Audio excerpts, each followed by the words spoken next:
Et bonjour à tous, bonjour à toutes, bienvenue dans ce nouveau numéro d'Avanti-Nice. On est très content de vous accueillir comme chaque semaine, un peu plus fréquemment que chaque semaine d'ailleurs sur ce mois de juillet. Actualité chargée de l'OGC Nice oblige aujourd'hui, c'est le tournoi de l'Algarve que nous allons décortiquer, les deux rencontres amicales mais pas vraiment, face à Benfica et face à Fulham. Deux défaites, quatre défaites même si on compte ce système étrange de tir au but pour départager les deux équipes. Enfin du coup, voilà, il y aura pas de trophée à rajouter à l'armoire poussiéreuse de l'OGC Nice malheureusement, puisque bon, même en attendant le dernier match Benfica-Fulham ce soir, il n'y aura pas de perspective d'avenir pour l'OGC Nice dans ce tournoi. Par contre, on parlera également avenir avec la nouvelle recrue de l'OGC Nice, Raresh Ilyes. Ça y est, c'est signé, c'est officiel. Merci pour la passe D, le club, ce matin. Là, ça a juste été officialisé. Et puis voilà, bon, je pense qu'on se retrouvera très rapidement pour la suite, mais je vais quand même accueillir mes deux acolytes de la journée. J'accueille Jérémy. Du coup, Jérémy, comment ça va? Salut Sky, salut Elric. Eh ben, écoute, ça va très bien. Pas mal de Malgré les choses dont on défaites? va, malgré les défaites, on va dire que c'est amical, donc pour cette fois ça passe. Ouais.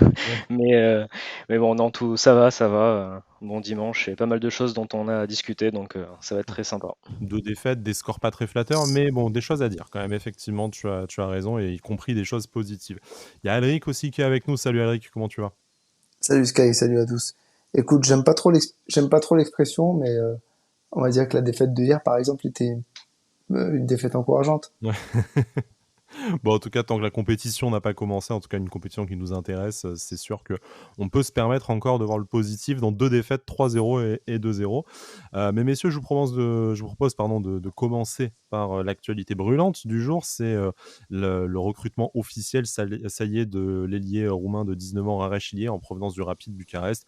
Environ 5 millions d'euros versés avec bonus à son club. Il s'est engagé hier soir, c'était officialisé ce matin par le club. Donc ça y est, une première recrue, si on nommait Bulka et Buonanni, mais c'est celle qu'on attendait tant, en tout cas, cette première recrue. Pas forcément le profil qu'on espérait, mais en tout cas, voilà, le mercato de l'OGC Nice se débloque. Qu'est-ce que vous en pensez? Bon, que ce soit le timing, le joueur, on en parlera après aussi un peu dans les minutes qui viennent. Personnellement, je le connais pas, donc je veux pas juger. Après, je me dis que 5 millions pour un jeune de 19 ans qui a quand même joué dans un club important en Roumanie et même un peu sur la scène européenne, je me dis pourquoi pas. C'est un désir de Favre, en plus, on le sait, donc on est encore un peu dans la période lune de miel où on va faire une confiance aveugle à Lucien Favre. C'est un profil qui nous manquait.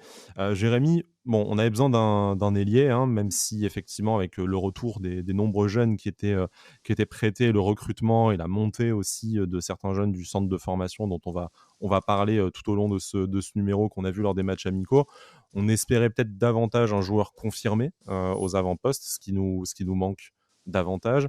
Mais voilà, il nous fallait au moins un ailier. Il y en a déjà un. Après, à voir. Il a l'air plein de promesses parce que, comme le disait Alric, on va pas faire genre on le connaît.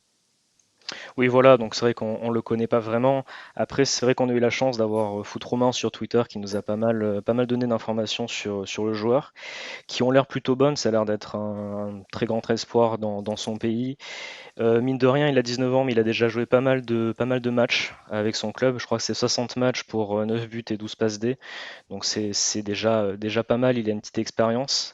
Donc bon, je suis quand même content de son arrivée. Au moins, on a déjà une première recrue avec de bons échos.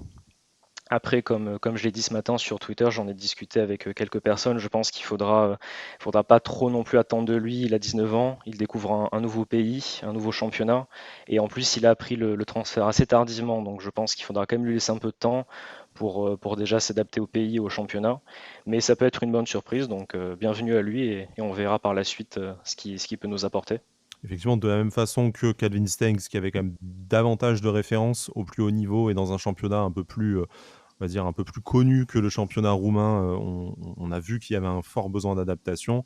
Là, pour Arechilier, c'est vrai que bon, on espère que l'adaptation soit éclair, mais très clairement, si il ne fait que des apparitions lors de la première saison, ce ne sera pas non plus honteux. Et il y a pas mal de jeunes qui ont été soit prêtés, soit qui jouent déjà à l'OGC Nice. On peut penser à Alexis Claude Maurice, Lucas Dacunha, Alexis Trouillet, voilà, qui vont peut-être un peu aussi rentrer en concurrence avec lui. Jérémy, je crois que tu as un peu bossé sur le sujet. Alors, on vous fera un podcast dédié sur ce recrutement. Il y a justement Foot Roumain qui est censé nous rejoindre dans les prochains jours pour faire un peu une émission où on en prendra plus. Mais bon, vu que c'est l'actualité du moment, Jérémy, forcément, a un peu bossé le sujet. Quel genre de joueur? Parce que voilà, on a dit jeune joueur offensif, ailier gauche, mais dans le profil, à quoi on peut s'attendre? À quoi ça peut ressembler? Alors de ce que j'ai regardé en fait, c'est ce qui est intéressant et on va en reparler d'ailleurs après je pense au niveau de l'équipe B de ce tournoi de l'Algarve, c'est que c'est un joueur qui a l'air assez polyvalent. Donc en fait il joue plutôt milieu offensif mais à gauche, donc ailier gauche. Mais il a souvent joué aussi milieu offensif en 10, il a dépanné en milieu central, en milieu défensif. Et j'ai vu aussi une fois en avant-centre et une fois en arrière droit. Donc du coup, c'est un joueur qui a l'air assez polyvalent. Et du coup, c'est vrai que je pense que c'est pour ça qu'il plaît aussi à Lucien Favre, d'où ses qualités techniques, je pense, et sa vista dont on a pu entendre parler sur Twitter. Ça a l'air d'être un joueur polyvalent qui peut s'adapter à plusieurs rôles et plusieurs postes. Et je pense qu'au vu de ce qu'on a vu justement au Trophée de l'Algarve avec l'équipe B et certains joueurs, je pense que c'est justement des profils qui sont recherchés notamment par Lucien Favre dans l'idée qu'il se fait de son effectif et ce qu'il veut faire pour cette saison et pour les prochaines.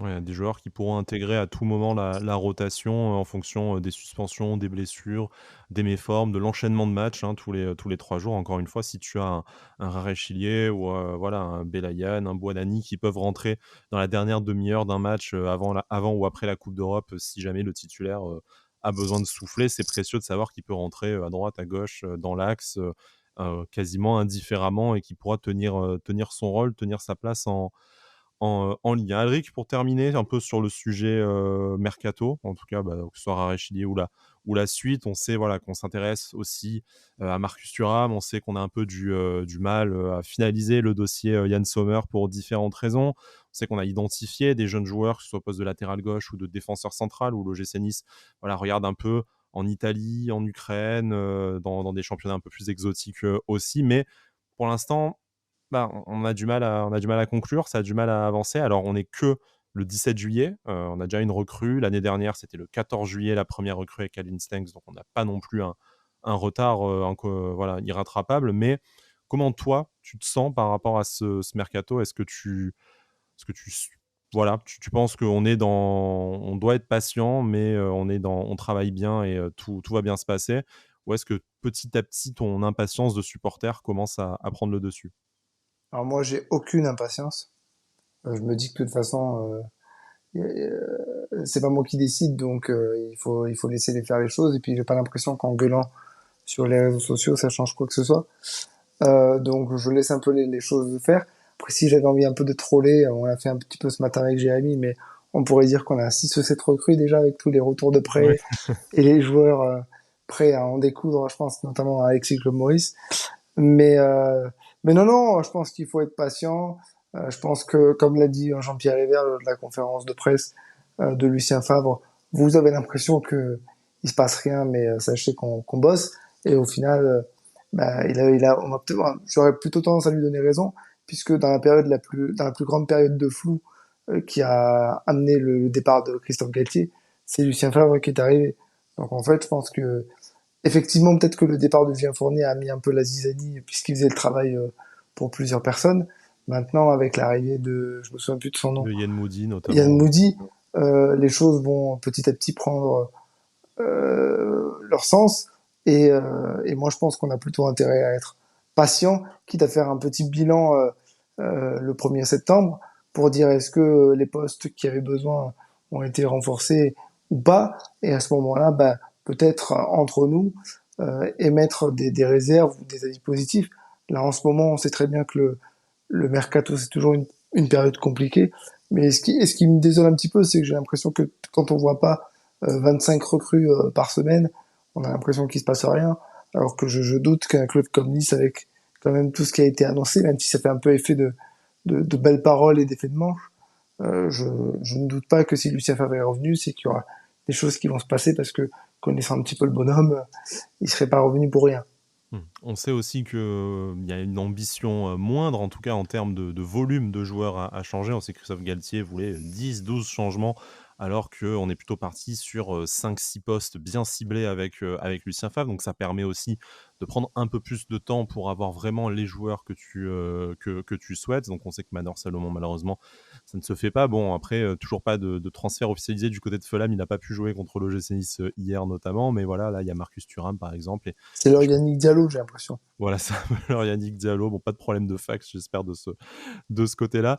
Jérémy, je balance, hein, je suis désolé, mais tu me confiais en off que tu commençais un tout petit peu à t'impatienter, que tu étais en tout cas un poil moins serein que la semaine dernière. Qu'est-ce qui a opéré ce changement chez toi? Est-ce que c'est juste parce que le temps avance et que tu commences à avoir de plus en plus de mal à garder la tête froide comme nous tous? Ou est-ce que voilà, là c'est quoi? C'est les concurrents qui sont en train de s'armer ou c'est les résultats de ce week-end? Alors, alors inquiet, pas ou impatient un petit peu, mais pas tant que ça en fait. Enfin, pour rejoindre ce que disait Alric, c'est sûr que de toute façon, ça ne sert pas vraiment d'être impatient parce que de toute façon, nous on est spectateurs du mercato, on peut que être content des arrivées ou désolé de certains départs. Donc pour l'instant, on peut pas trop juger. Donc tant que c'est pas dans nos mains, de toute façon, ça sert à rien justement, comme disait Elric, de s'enflammer sur la situation. On peut juste voir ce qui va se passer. Alors après, en fait, moi, la seule inquiétude que j'ai, je pense que de toute façon, on va en parler sur les débriefs des autres matchs. En fait, c'est juste qu'il y a certains joueurs qui, je trouve, dans l'équipe actuellement, qui sont un petit peu, qui restent soit sur leurs acquis, ou soit qui sont un petit peu sur la lignée de ce qu'ils ont fait en seconde partie de saison, la saison dernière. Et le problème, c'est que ça serait bien justement qu'il y ait un petit peu des recrues, soit pour les remplacer, ou soit pour amener un petit peu un vent de fraîcheur, je pense. Ça ferait du bien, je pense, à certains joueurs. Mais voilà, c'est un petit peu serré les matchs qu'on a vus vendredi soir contre le Benfica Lisbonne et hier soir contre Fulham qui m'ont un petit peu. Alors, je suis pas alarmiste, attention, hein, mais c'est juste que voilà, je me dis ça serait bien d'avoir des recrues et surtout un effectif un peu plus complet. Mais après, voilà, je ne suis pas non plus dans l'impatience totale et je garde confiance dans le club et notamment Lucien Favre et Jean-Pierre River. Alors, Après, vas-y, Alric, si, après on si, passera si sur les tu me matchs. permets, ouais, Bien sûr, bien sûr. euh, vaut bien se dire que il y a un changement de stratégie parce qu'il y a une volonté d'évoluer dans le sens où, et il l'avait dit, Jean-Pierre River notamment et Lucien Favre lors de sa présentation, on est sur des dossiers où il y a du monde. Et ça veut dire quoi? Ça veut dire que les joueurs que tu veux prendre, on l'avait déjà dit, ils sont de qualité. C'est quand même autre chose que vouloir prendre un joueur qui a pas joué depuis 8 ans et qui sait à peine mettre un pied devant l'autre et le recruter gratuitement pour dire regarde, on a fait une recrue, c'est bien. Effectivement, c'est un peu plus long, c'est un peu plus difficile, mais est-ce que ça pourrait ne pas être le début de quelque chose qui pourrait nous faire dire, ok, ben maintenant il manque plus que les résultats pour qu'on aille titiller un peu les clubs un peu plus installés. Parce que si tu arrives à aller sur leur tablette et à leur dire, bon voilà, tu veux ce joueur, bah finalement il va venir chez nous parce qu'on a les arguments. C'est quand même quelque chose d'assez positif, je trouve. Et je pense notamment à Ian Sommer comme exemple parfait pour illustrer mon propos. Après, Ouais. est-ce que messieurs, et je te pose la question, Jérémy, excuse-moi de te couper, mais est-ce que aussi l'incertitude par rapport à la Coupe d'Europe ne joue pas dans certaines têtes? Certainement. Parce que je pense que sur le marché des transferts, nos concurrents, c'est aussi des clubs qui jouent cette Conference League et qui sont peut-être mieux armés ou déjà qualifiés en poule, ou des clubs qui ont des perspectives de jouer des compétitions européennes plus prestigieuses. Nous, en fait, peut-être que dans un mois et demi, l'aventure européenne s'est déjà arrêtée. Est-ce que il n'y a pas aussi la question, selon vous, qui devrait se poser? Alors, je ne dis pas de mettre en stand-by totalement le mercato jusqu'au 25 août pour savoir si on est qualifié ou pas, mais si tu as un gros coup ou un dernier joueur à aller chercher, voilà, est-ce que tu ne te dis pas que les possibilités que tu auras fin août entre ceux qui seront dans l'impasse dans leur club et qui voudront du temps de jeu pour la Coupe du Monde, ceux qui n'ont pas trouvé de club plus péquenisse, toi qui auras un argument supplémentaire avec la Coupe d'Europe, est-ce qu'en fait, voilà, t'as pas aussi un peu intérêt à faire durer jusqu'au mois d'août certains dossiers dans l'espoir de choper des joueurs meilleurs que ceux qui sont aujourd'hui disponibles et prêts à venir chez toi? Ah oui, non, ça, moi je suis tout à fait d'accord. Et sur ce que disait Alric sur le fait d'attirer, on va dire, de meilleurs joueurs et que ça prend plus de temps, ça c'est tout à fait normal. Et moi je préfère patienter, bien sûr. Je préfère patienter quelques semaines de plus, avoir de meilleurs recrues. Mais c'est en fait, comme je disais ce matin ou hier sur Twitter, je ne sais plus, en fait, pour moi, la situation, elle n'est pas mirobolante, mais après, elle n'est pas catastrophique non plus. Voilà, il y a un équilibre à trouver entre les deux. On a quand même un effectif à disposition qui a des manques, on va y revenir. Mais et justement, le mercato j'espère, va pouvoir répondre à ces manques-là. Mais justement, il faut trouver cet équilibre entre le fait d'être très, très alarmiste et d'être trop serein non plus. Voilà, en fait, c'est ça mon point, c'est de trouver un bon équilibre. Après, c'est sûr que la Coupe d'Europe, si on se qualifie en phase de poule de la Conference League, c'est sûr que je pense qu'il y a un ou deux dossiers qui vont évoluer en fonction de ça. Ça, c'est certain. Bon, on verra, on a encore quelques semaines, on espère malgré tout que le mercato se débloquera et s'accélérera avant les barrages, ne serait-ce que par avoir une équipe qui nous permettrait de nous qualifier. Bon, c'est un peu aussi l'inconnu par rapport au chapeau, qualifié, tout ça, de savoir un peu quelle sera la taille du morceau qu'on aura en guise d'adversaire dans cette double confrontation. Faut pas non plus qu'on y aille à poil. Et je pense que au moins pour le gardien, où numériquement on est en déficit après le départ de Walter Benitez, au moins pour le gardien, il faut avoir résolu la question le plus rapidement Ouais, possible. On ça oui, espère par Yann contre. Sommer. Après, on va voir si ça se fait, si ça sera un autre dossier, tout ça. Mais bon, soyons plutôt confiants a priori. D'après les dernières informations, et c'est pas une info perso que je vous donne, mais après les dernières informations de la presse, tout ça, ça discute sur la durée du contrat. Mais globalement, 90% du boulot est fait. Mais vous le savez mieux que moi, messieurs, dans le football, tant que ce n'est pas signé, ce n'est pas signé. On va commencer. Dans un sens comme dans l'autre, hein, Dans d'ailleurs. un sens comme dans l'autre, tu as raison. Tous les joueurs qu'on a potentiellement sur le départ, et on va en parler en parlant de ces deux matchs du week-end, ne sont peut-être pas non plus tous encore partis. Bon, passons au match, hein, parce que malgré tout, c'est quand même le sujet principal de cette émission, ce tournoi de l'Algarve qui a vu l'OGC Nice perdre 2 fois 3-0 face à Benfica, 2-0 face à Fulham. Mais bizarrement, on n'est pas là à se déchirer le visage, à se griffer partout, parce qu'en fait, on a aussi vu des choses intéressantes. Alors, peut-être pas de la part des joueurs qu'on attendait, hein, bizarrement. Comme tu le disais, Jérémy, c'est quand même beaucoup l'équipe réserve, en tout cas les Pichouis du centre de formation et d'ailleurs, qui ont montré des belles choses et qui ont permis à l'OGC Nice de développer le jeu le plus fluide et le plus alléchant. Peut-être parce qu'il y avait davantage de joueurs de ballon sur le terrain, tout simplement. Mais voilà, on va en parler un peu. Qui a marqué des points, qui en a perdu, qui doit très rapidement quitter l'OGC Nice aussi. Je pense qu'on pense tous à une ou deux personnes, en tout cas, là-dessus. Mais voilà, messieurs, malgré les deux défaites, qu'est-ce que vous retenez de ce tournoi de l'Algarve? Commençons peut-être par le point positif. Écoutez, est-ce que vous êtes surpris, en fait, qu'avec une équipe composée à 80% de jeunes qui connaissent à peine le monde professionnel, pas du tout pour certains, et d'autres qui reviennent de près, et au final, a réussi à faire déjouer des équipes plus complètes que nous, et surtout, on proposait un jeu beaucoup plus intéressant à regarder que les titulaires attendus pour le début de la saison. Moi, je suis surpris de voir que, enfin non, je suis pas surpris plutôt de voir que les jeunes sont plus réceptifs, tout simplement parce que bah voilà, ils démarrent dans le monde pro et ils ont un top entraîneur tout de suite. Ils n'ont pas forcément connu tous Galtier l'an dernier, et donc ils découvrent, enfin ils sont neufs en fait dans leur esprit. Ils sont totalement neufs et surtout ils ont leur place à gagner. Donc ils mettent tous les ingrédients pour se montrer. Et je peux te dire que, je sais pas dans quel ordre tu veux commencer, mais pour appuyer mon propos, le match d'hier soir, par exemple, la première mi-temps a été franchement cool. Alors, vous m'arrêtez si je dis une bêtise. Je suis pas sûr qu'il y ait véritablement un intérêt de faire une analyse match par match. Pour moi, en fait, c'est peut-être plus intéressant de faire une analyse équipe par équipe, parce que pour moi, la fin du match face à Benfica avec les jeunes et le début du match face à Fulham sont quand même relativement similaires, et inversement pour les deux autres périodes, du coup, avec l'équipe titulaire. Alors après, si vous voyez une distinction, je suis ravi que vous me la donniez, mais essentiellement, voilà, c'est peut-être l'équipe des jeunes et l'équipe A qu'on peut distinguer dans l'analyse. Et pourquoi pas, commençons par l'équipe des jeunes, donc l'équipe qui a démarré hier soir face à Fulham et qui avait terminé le match avant-hier face à Benfica. Alric, dans cette équipe, qu'est-ce qu'on peut retirer comme satisfaction? Tous les jeunes que je connaissais pas, euh, que, qui m'ont montré qu'ils avaient de l'or dans les pieds, et que ça me fait dire, mais comment ça se fait que depuis plusieurs années, je me demande même si c'est pas depuis le départ de Lucien Favre, qu'on n'a pas vu ces jeunes, qu'on n'a pas vu ces jeunes avant, quoi. Ne Alors, serait-ce, il y en a beaucoup qui viennent d'ailleurs quand même, du centre de formation, il y en a relativement peu. Enfin, tu vois, que ce soit Claude Maurice ou Buonanni, mais Claude Maurice, je le compte pas qui ont comme fait un, des bons matchs hier. ouais. Eux, par contre, les a fait venir d'ailleurs. C'est peut-être Belayan, du coup, et puis qui... qui ont fait un bon match, mais qui voilà, ont aussi que 18 ans, donc on ne pouvait pas les voir nécessairement avant.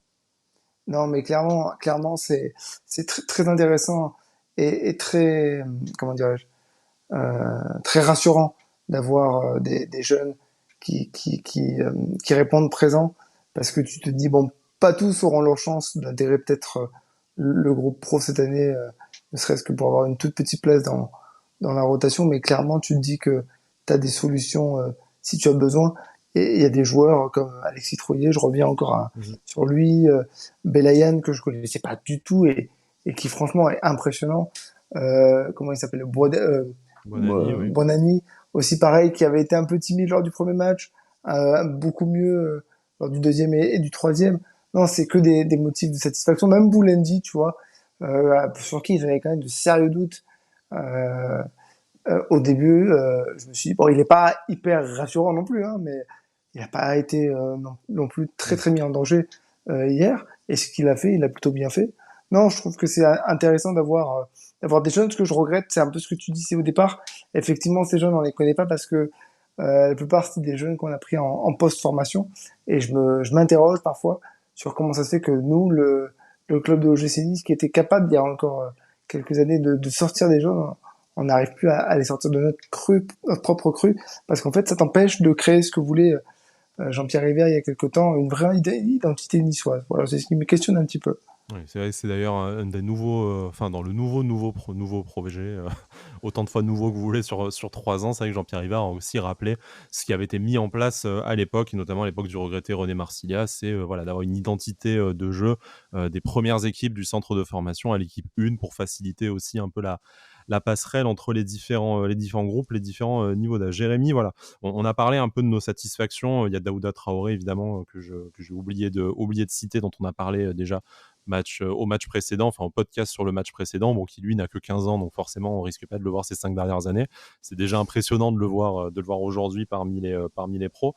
Qu'est-ce que tu retiens dans cette équipe de jeunes? Et Alric a raison, hein, un gars comme Alexis Claude Maurice, on peut pas le considérer non plus comme un jeune joueur du centre de formation, mais en tout cas, c'est second couteau auquel on peut même ajouter Bilal Brahimi, cette équipe B ou C, qui au final nous a vraiment séduite sur ce week-end. Oui, voilà, c'est ça. Bon, je vais me dire un petit peu les mêmes choses qu'Alric, mais c'est vrai que moi, cette équipe, elle m'a vraiment fait plaisir. J'aurais aimé qu'en fait, ils jouent tout le match, hein, honnêtement, Ouais. mais parce que Oui, c'était On a vraiment. regretté l'entrée des Ouais. titulaires après, très honnêtement, en fin de match. Non, ouais, c'était très plaisant à avoir joué en fait parce que chaque joueur avait l'air. En fait, il y avait les six, comment dire, les six du milieu de l'attaque qui étaient vraiment, qui permutaient beaucoup en fait. J'ai remarqué plusieurs fois qu'Alexis Trouillet allait sur l'aile gauche puis revenait dans l'axe et échangeait pas mal avec Boanani, Claude Maurice. Et en fait, pour moi, il mélangeait vraiment instinct footballistique et compréhension tactique de ce que je pense veut faire Lucien Favre. Et c'était vraiment impressionnant. Il y avait aussi Belayan, on en a parlé, qui m'a vraiment surpris parce que c'est vrai il a une aisance technique et en fait une vision du jeu qui est assez impressionnante, je trouve. Après, oui, il y a plein de bons joueurs et je suis notamment très content des performances de Bilal Brahimi, que j'ai défendu depuis son arrivée l'hiver dernier, qui a pris beaucoup de critiques, je trouve, pas forcément. Un des 2-3 meilleurs Niçois, moi, je pense, hier, hein, Ouais, sur le match moi, je le face à ouais, trouve. Fulham, clairement. vraiment, entre l'activité et le nombre d'occasions que s'est procuré. Ouais, non, non, mais je le trouve vraiment très très bon et je trouve qu'il a un profil qui est très intéressant dans notre effectif. Il a vraiment une qualité de percussion, techniquement il est quand même plutôt bon. Donc j'étais très content qu'il montre ses qualités hier avec d'autres joueurs. Bon, Claude Maurice, c'est vrai qu'on en avait déjà parlé la semaine dernière, mais il a fait une entrée contre Benfica et un match contre Fulham très très bon. Ouais, non, cette équipe-là m'a vraiment surpris. Il y avait même Yanis Naounou en défense qui a vraiment été solide. Moi, j'étais pas inquiet en fait avec Dani Luch et Naounou en défense. Donc, Il est impressionnant physiquement. Moi, il oui, m'a très très très impressionné impressionnant. physiquement. Je me suis dit, c'est qui ce grand garçon-là? Il est fantastique. Non, ouais, non, mais en tout cas, c'est vrai que c'était une équipe vraiment intéressante à avoir joué et c'était vraiment plaisant. Et c'est vrai qu'on parlait de Daouda Traoré, j'étais impressionné par son caractère hier. Alors bon, À deux il doigts s'est de un petit peu, s'embrouiller, quand même, hein. voilà, il s'est embrouillé, mais à un moment donné, il a perdu un ballon, je crois, pas loin devant la surface. Et il est revenu, il a couru, il a sprinté vers le joueur de Fulham, il a donné un coup d'épaule et il a relancé. Après, j'ai dit, bon, à son âge, avoir un caractère comme ça, c'est déjà, c'est très encourageant pour la suite. Donc ça fait plaisir à voir, ouais. Revenons, quelques instants sur Alexis Claude Maurice parce que je pense que c'est pas loin d'être, l'homme ou en tout cas la révélation, celui qui a marqué le plus de points, pendant ce week-end, hein. J'occulte, voilà les jeunes qui partaient, on va dire de 0 et qui forcément étaient une bonne surprise. Lui qui partait d'un statut de partant, quasiment certain. Aujourd'hui, en tout cas parmi les supporters, on n'a pas la prétention de savoir ce qu'en pense le staff, mais parmi les supporters aujourd'hui, on commence à se demander si, ça ne vaudrait pas le coup de garder Alexis Claude Maurice dans l'effectif professionnel là au milieu de terrain. Parce qu'en fait, d'un côté, on a vraiment vu que c'était lui qui avait le plus profité de ce changement de système, du retour à trois milieux de terrain, quand il n'y avait pas voilà, un peu ce système même avec la ligne de 4 derrière deux joueurs offensifs qu'on a pu voir un peu périodiquement pendant les matchs. Mais non seulement c'est celui qui a peut-être le plus provoqué en verticalité, qui a amené le plus de jeu, qui a amené le plus de fluidité au milieu de terrain, mais comme je le disais, en réalité, on a même du mal à voir certains autres joueurs, et petit à petit, on va passer du coup sur notre équipe supposée A. On le sent plus adapté en fait au jeu que veut développer Lucien Favre que d'autres joueurs qui jusque-là, eux, semblaient intouchables dans la hiérarchie au milieu de terrain. Bah déjà, ce qui est pas mal, c'est que bah, il est au cœur du jeu, et ça, on l'avait vu sous Urcea, que au cœur du jeu, c'est sa position préférentielle, et il a la possibilité d'aller un petit peu sur le côté gauche. Vous me corrigez si je dis des bêtises, mais c'est ce qui me semble que j'ai vu hier, et il tente des choses. Ce que j'ai pu parfois peut-être lui reprocher un petit peu, notamment hier soir, c'est le fait que parfois ça manquait un peu de spontanéité. Je pense à une occasion où il fait un super contrôle orienté, il se retourne, tu te dis, c'est bon, il est sur son pied gauche, il envoie une grosse patate, eh ben non, il veut tenter le truc en plus. Voilà, il manque encore quelques petits trucs qui fait dire, ah mon dieu, il manque pas grand chose, mais il est sur la bonne voie. Clairement, c'est une des grosses satisfactions, parce que je persiste à dire que un joueur qui était en pleine bourre quand il est arrivé, que tu as payé 14 millions, certes c'est très cher, il a certainement dû en souffrir de ça, et qui a enchaîné les pépins, les difficultés, tout ça, je persiste à croire qu'il n'avait pas perdu son football, il fallait juste le mettre dans une bonne situation. Bah, l'ironie du truc, c'est que c'est Urcea qui l'a remis à l'endroit, et c'est Lucien Favre qui le conforte dans cette idée. Donc ouais, moi j'ai hâte de le voir cette année pleinement prendre, enfin montrer la mesure de son talent, et enfin montrer ce qu'il vaut et ce qu'il avait déjà montré par le passé.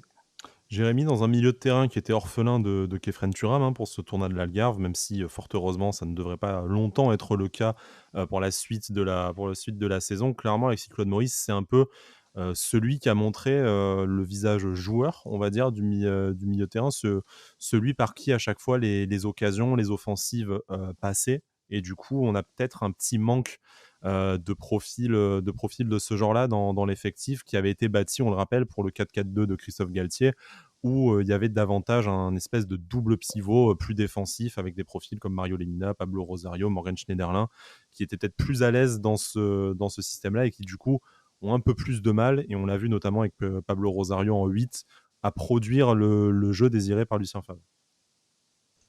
Oui, moi je suis tout à fait d'accord avec ce que vous avez dit. En fait, ce qui est intéressant avec Alexis Claude Maurice, c'est qu'il apporte en fait un peu de créativité au milieu de terrain. Alors même pas un petit peu, beaucoup sur les deux matchs qu'il a disputés.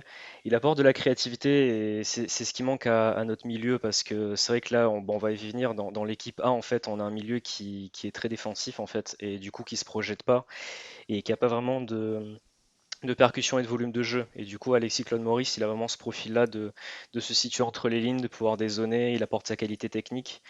Donc, alors, on va me dire que je m'enflamme un petit peu, mais pour moi, clairement, il a sa place, au moins dans le début de saison, dans le 11 de départ, au vu de ce qu'il montre, et au vu surtout de ce que montrent d'autres milieux de terrain qui sont censés être dans l'équipe A, on va dire. J'avais une petite question à vous poser par rapport justement à tout ce côté créatif. Tu disais justement que Alexis Claude Maurice amenait de la créativité. Moi, je suis impressionné aussi par l'activité de Trouillet, Mm. et je me disais que Ouais. c'est un joueur qui est super intéressant dans la conservation de balles dans un premier temps, mais aussi dans la vision de jeu, dans la créativité. Je sais pas ce que vous en pensez. Je Bah, trouve c'est que c'est Trouillet FC ici, de toute façon, on le sait, voilà, c'est hein, un mais profil différent à Thuram clairement, mais j'aime bien sa vision du jeu, j'aime bien sa qualité de passe, et clairement il peut être dans cette équipe B, on va dire, l'élément créateur qui pourrait nous être très utile en cas d'absence de Kefren Turam, notamment si jamais il est conservé, Après, évidemment. après, le problème un peu, c'est que tu commences à empiler ce genre de profil, on va dire, alors plus ou moins jeune, mais dont tu as encore une incertitude sur sa capacité de s'adapter à la Ligue 1. Qu'est-ce que tu fais du coup de Lucas Dacunia? Qu'est-ce que tu fais de Rare Chilier qui vient d'arriver, mais est-ce que tu l'intègres à la rotation du gros pro? Tu as Claude Maurice aussi, là tu as Trouillet. Est-ce que tu as vraiment la possibilité de garder tous ces garçons-là? Donc ils n'ont pas tout à fait le même profil, certes, mais est-ce que numériquement, tu as la possibilité de garder 3, 4, 5 joueurs dans le profil du jeune couteau suisse qui va te dépanner dans ce cas-là, enfin, c'est quoi ta place à ce moment-là pour Typiquement, les joueurs confirmés? Ou alors, c'est-à-dire que tu n'as pas franchement le même, t'as pas franchement le projet qui est espéré et qui est attendu de recruter un taulier par ligne. C'est-à-dire qu'en fait, tu pars avec une ligne offensive pleine de jeunes talents plus ou moins interchangeables, mais que tu fais pas venir enfin, tu sécurises pas avec l'avenue d'un taulier.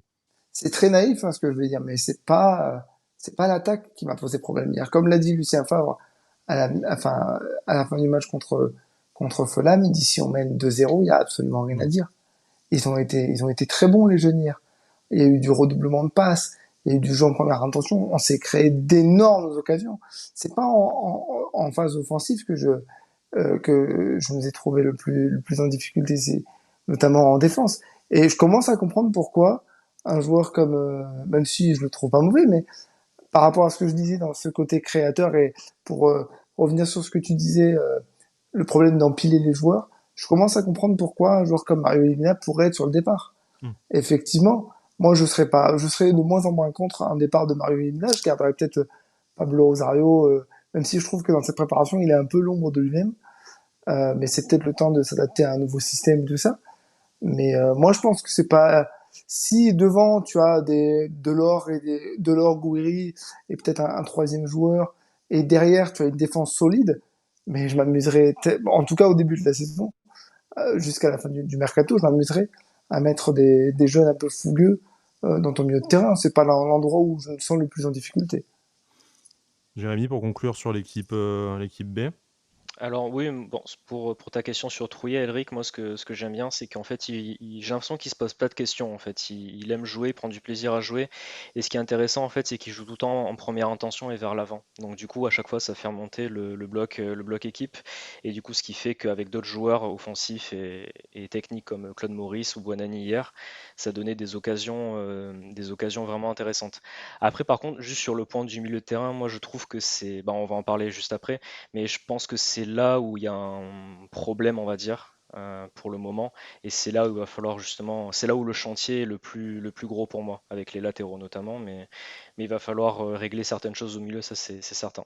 Alors, ça tombe bien que tu parles des latéraux, ça va nous servir de transition, parce que les latéraux qui étaient alignés avec cette équipe B, Youssef Attal, Jordan Lotomba, je suis pas sûr qu'on puisse se dire que c'est des jeunes loups et que ce soit l'équipe réserve, hein, loin de là, les deux quand même candidates à une place de titulaire. Bon, Jordan Lotomba, en fait, pareil, hein, sur ces deux rencontres, a peut-être montré parmi son meilleur visage, enfin parmi ses meilleurs matchs en rouge et noir. En tout cas, c'est mon avis. Donc, je suis pas sûr que ce Je soit. partage. Voilà, je pense que c'est une coïncidence le fait qu'il soit à gauche. Je pense que c'est surtout les consignes et ce qu'attend Lucien Favre de ses latéraux, c'est-à-dire beaucoup de projections. On se souvient et on en a parlé avec Ben et avec Bertigno dans notre émission spéciale sur les premières années de Lucien Favre à l'OGC Nice. C'était un jeu qui était quand même énormément dépendant de l'activité des latéraux. C'était d'Albert et Ricardo notamment à l'époque.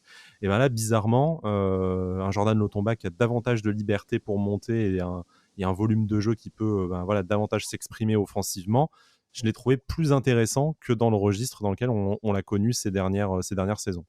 Bah, l'année dernière, il était, je pense, bridé. Enfin, les latéraux, de toute façon, de manière générale, il me semblait bridés par les ailiers. Donc beaucoup moins de place par rapport à ce que tu disais dans le jeu de Christophe Galtier. C'est les ailiers qui devaient faire les efforts et les latéraux monter, mais pas trop. Euh, je le trouve plutôt pas mal. Bon, moi, je l'aime bien, Jordan Lotomba.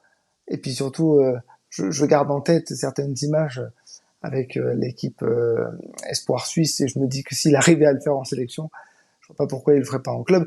Par contre, j'ai un tout petit problème sur sa condition physique. Est-ce que c'est moi ou est-ce qu'il a 10 kilos en trop, le garçon?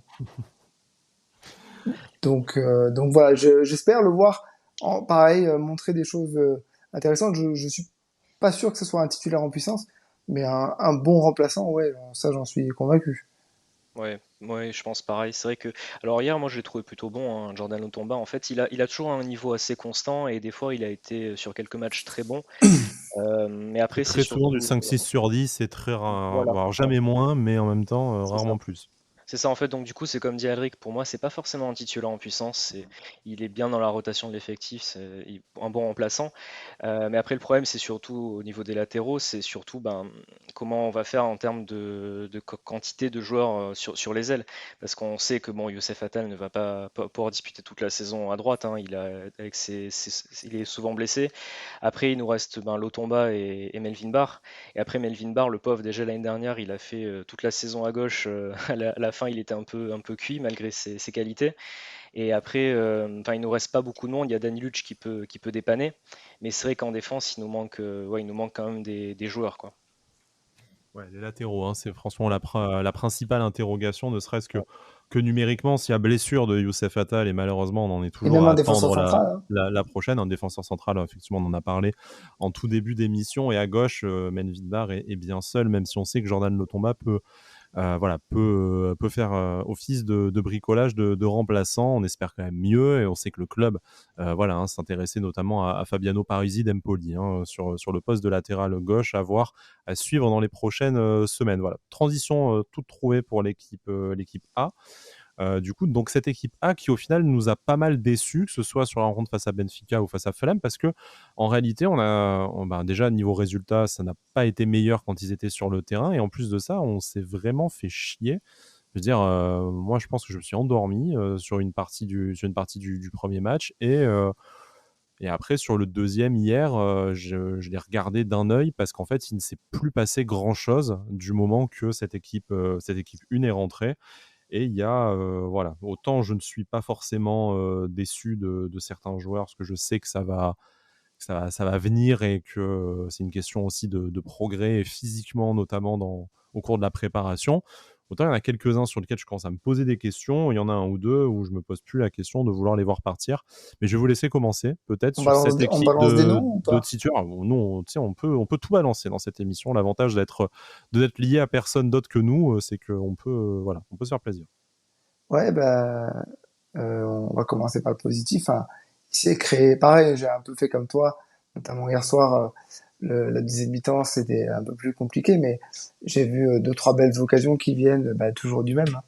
Andy Delors, waouh, il a sorti Il peut la mettre sa de... bicyclette, hein. C'est pas passé loin Ouais, encore, mais ouais, ouais. il nous la Il mettra avant a, la fin du mois d'août, je pense. oui, oui, bah, moi j'avais dit, hein, ce que je trouve fantastique chez ce joueur, c'est que il a un instinct qui fait qu'il tente des gestes comme ça plusieurs fois dans une saison, et qu'au bout d'un moment, ça finira bien par rentrer. Après, j'avais lu un tweet, je crois que c'est hier soir, qui m'avait fait sourire parce que je suis assez d'accord. On a l'impression qu'ils ont pas encore, qu'ils se sont pas libérés des consignes de l'année dernière de Christophe Galtier. C'était un bon bloc défensif et puis on se projette vers l'avant.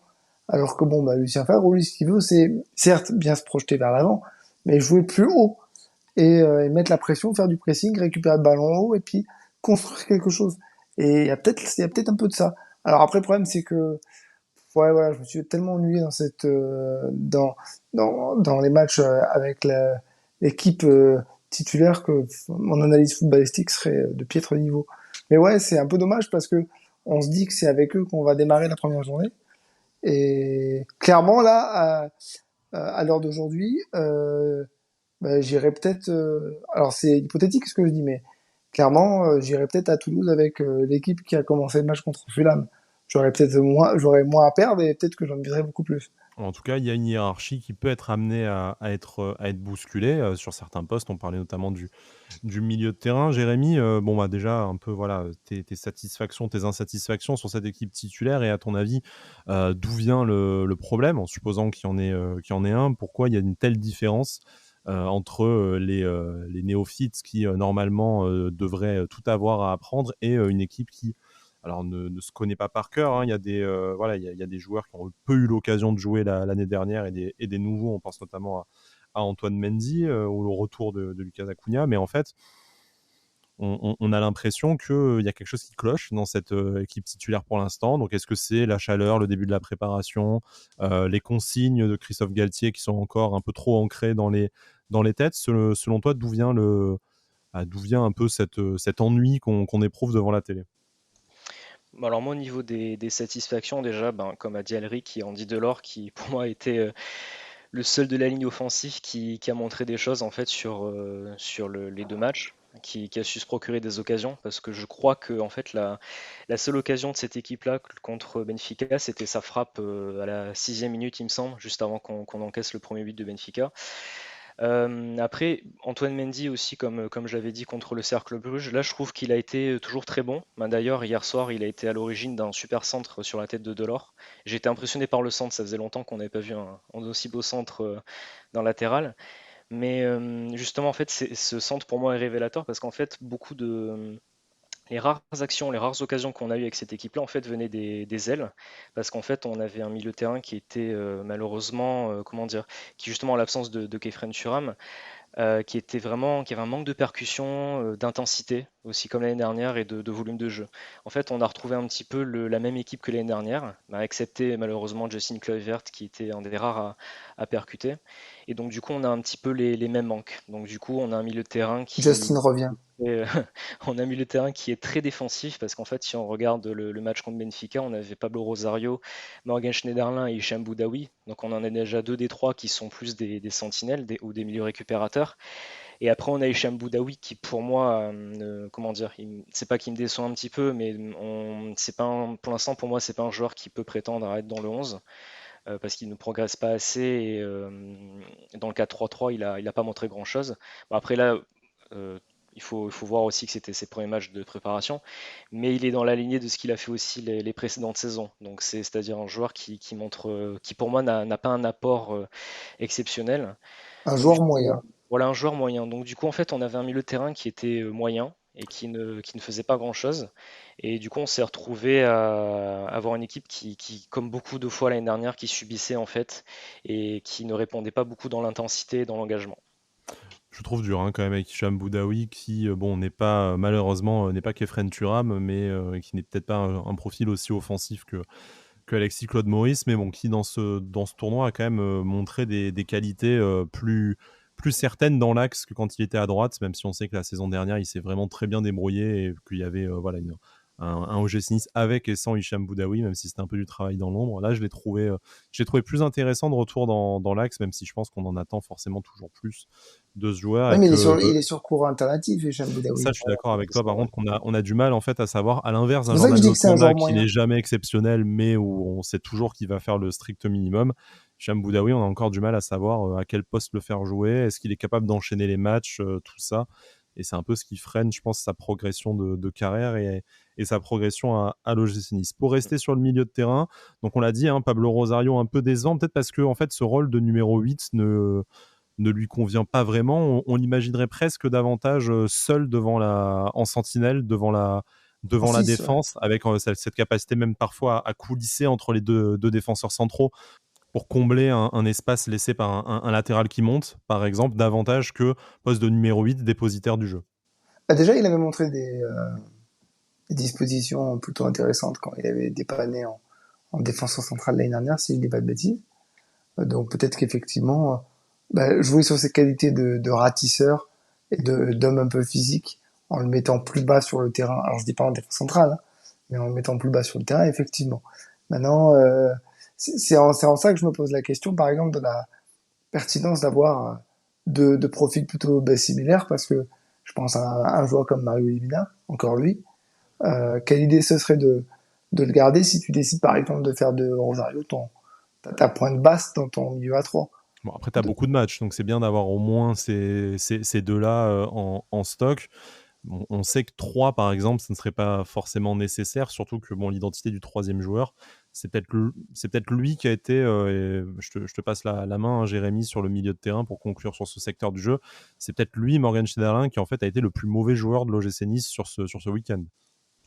Alors juste avant, j'aimerais juste revenir sur Hicham Boudaoui. En Oui, bien fait, sûr. le fait est que pour moi, il est très bon dans son repli défensif. Alors pour moi, c'est pas un joueur que j'estime pas bon, hein, pas du tout, hein.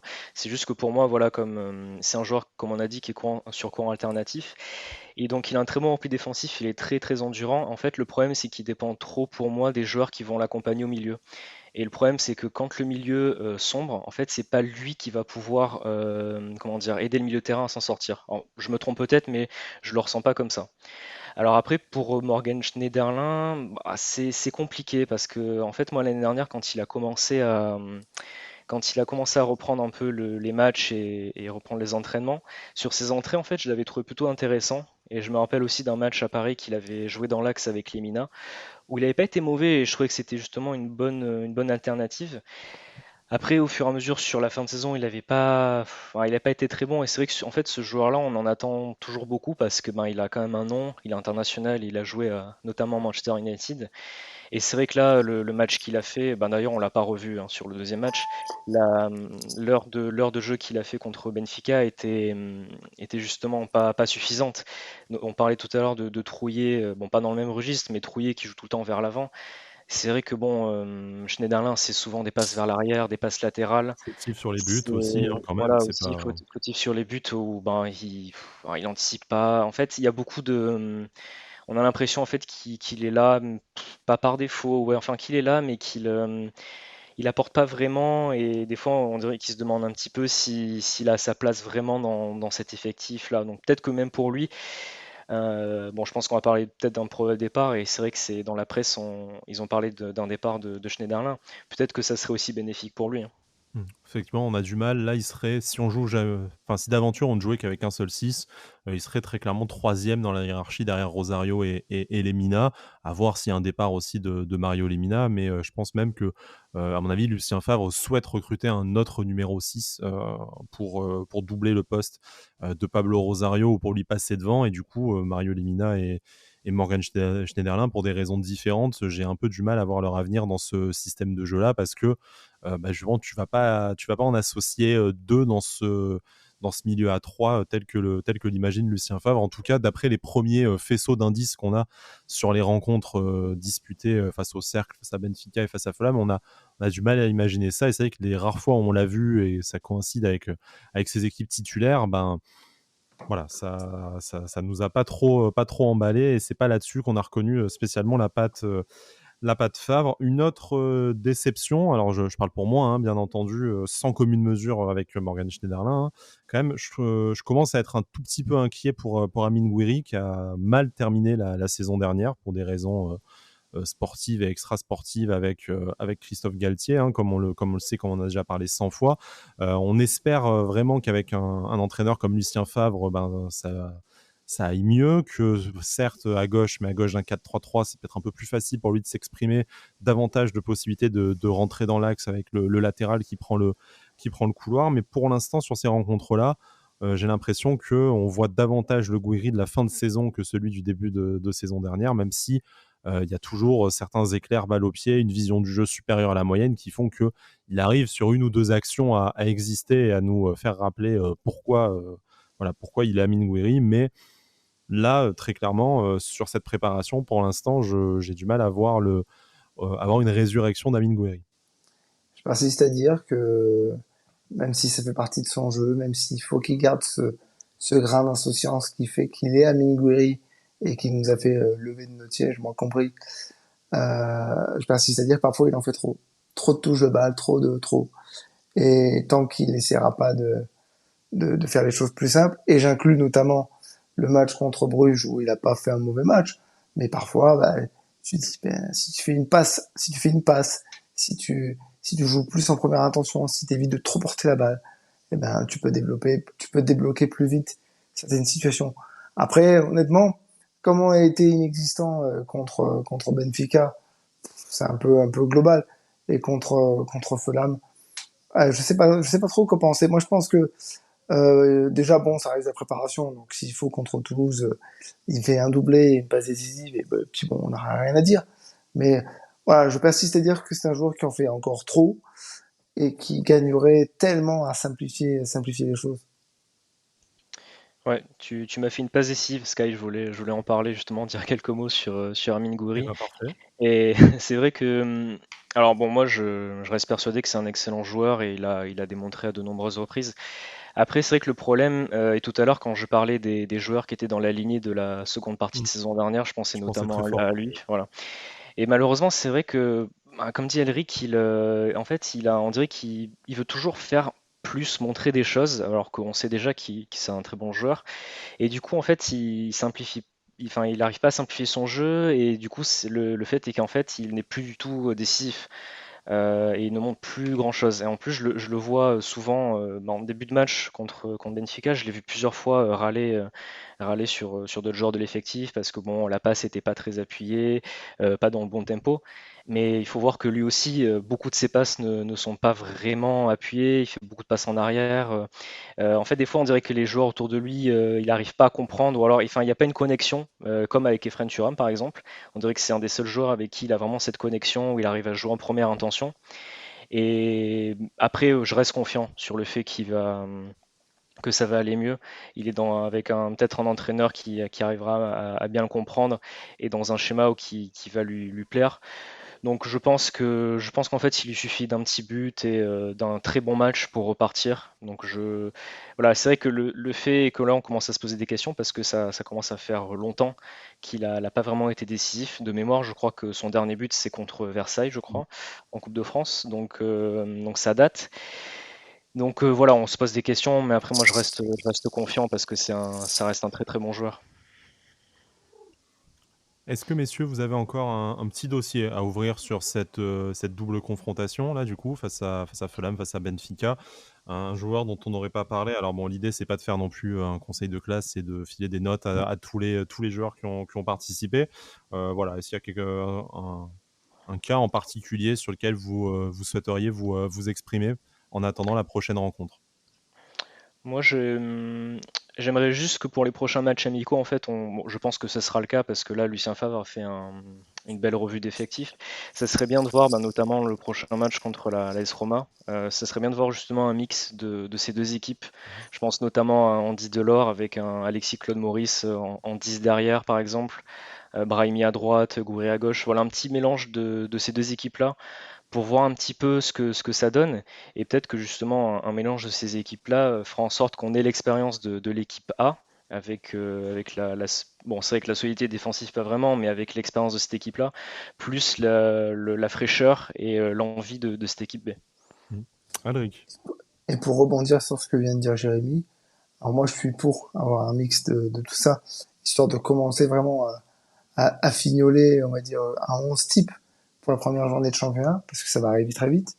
Et pire que ça, enfin mieux que ça plutôt, je voudrais qu'on fasse un match, ça devrait arriver dans les prochains, mais qu'on fasse un match où tu changes pas l'intégralité de ton Mmh. équipe à l'heure de jeu et que tu puisses voir sur 90 minutes une équipe plus ou moins type, voir un petit peu comment elle gère 90 minutes, bien sûr avec quelques changements, mais sans forcément dire bon bah voilà les jeunes vous avez joué 60 minutes, maintenant Ouais, qu'on on se va laisser la rapproche place de la au 11 quoi, qu'on se rapproche au d'une 11 titulaire. situation réelle de championnat où tu peux Exactement, faire j'aimerais 3, bien. 4, 5 changements, maximum. Le prochain match face à la Roma, c'est samedi prochain, le 23. Du coup, ce sera toujours au Portugal. Ce sera pour clôturer le stage. Après, il y aura ce match à la maison face au Torino le 30. Nous, on va se retrouver un peu avant parce qu'il voilà, il y aura un numéro spécial sur l'arrivée de Rare Chilier pour mieux connaître ce joueur qui, comme on le disait en début de numéro, voilà, on va pas s'inventer une vie. On peut se renseigner, mais on ne l'a jamais vu jouer. Donc, faisons appel à des Puis il a que experts, à des 19 ans, donc connaisseurs, et il a que 19 ans en plus, donc bon, il n'a pas un historique énorme derrière lui. Normalement, ce sera sûrement mardi, mercredi, quand on arrive à s'organiser l'enregistrement et la publication. Après, bien entendu, si jamais il y a d'autres recrues entre-temps, nous convoquerons une émission spéciale rapidement pour en parler.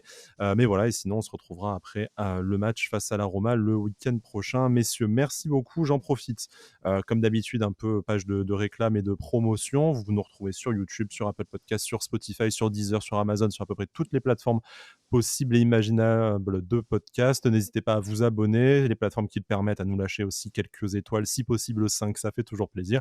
Et puis également, si vous êtes de plus en plus nombreux à nous écouter via l'application OneFootball, dont on vous laisse le lien en téléchargement, c'est gratuit. Si ça vous intéresse d'aller voir nos émissions et tout le contenu foot qu'il y a sur l'application, vous pouvez y aller, il n'y a pas de souci. Messieurs, merci beaucoup de m'avoir accompagné pendant cette petite heure d'émission. Finalement, je me suis Merci dit à au toi. début, faisons une Merci à demi-heure, mais toi. quand on parle de l'OGC Nice, forcément, on ne voit pas le temps passer. Je vous dis à très vite, et d'ici là, Issa Nissa. Salut Issa ça. Nissa.